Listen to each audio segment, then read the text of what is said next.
जनाब चेयरमैन शुक्रिया।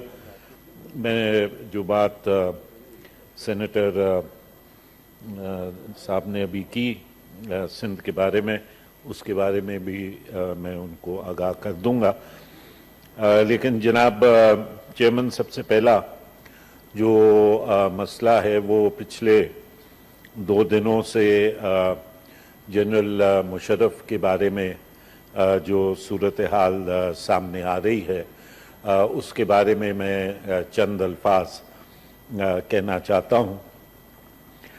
Peoples party की ये हमेशा रवायत रही है कि चाहे कोई कितना बड़े से बड़ा आमिर हो, लेकिन अगर उसकी डेथ जो है वो हो जाए तो हम उस पर खुशी का इजहार नहीं करते।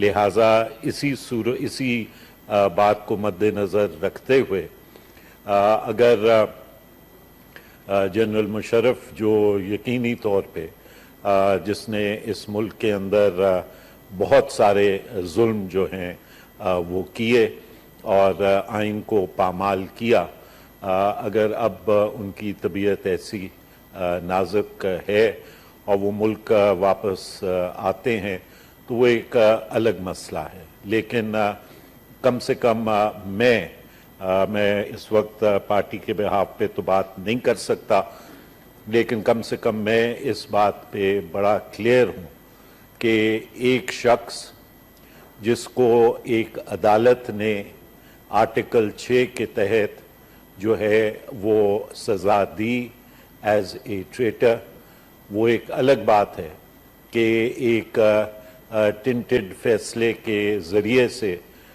उस अदालत को कलादम करार दिया गया। लेकिन बहरहाल he has been convicted as a traitor under Article 6। लिहाजा ऐसे शख्स को स्टेट बेरियल जो है वो किसी सूरत में जो है वो नहीं दिया जा सकता, और मैं समझता हूँ कि ये निहायती नामुनासिब बात होगी कि उनको जब भी उनकी डेथ हो तो उनको स्टेट बेरियल जो है वो दिया जाए।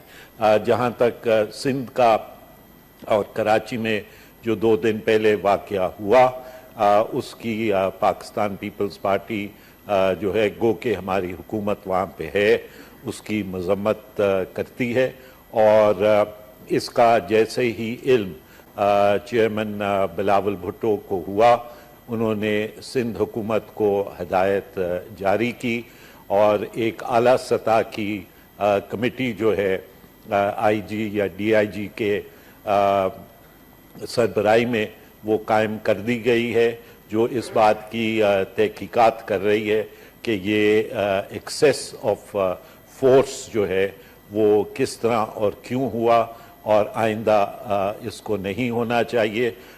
जो लोग उस डेमोन्स्ट्रेशन के अंदर अरेस्ट हुए थे उनको रिलीज़ भी कर दिया गया है, और गो के जो 2 बच्चे स्टूडेंट्स उठाए गए थे उनका ताल्लुक हुकूमत सिंध से नहीं था, लेकिन मेरी भी यही इत्तलात हैं कि उन 2 को भी रिलीज़ कर दिया गया है। शुक्रिया।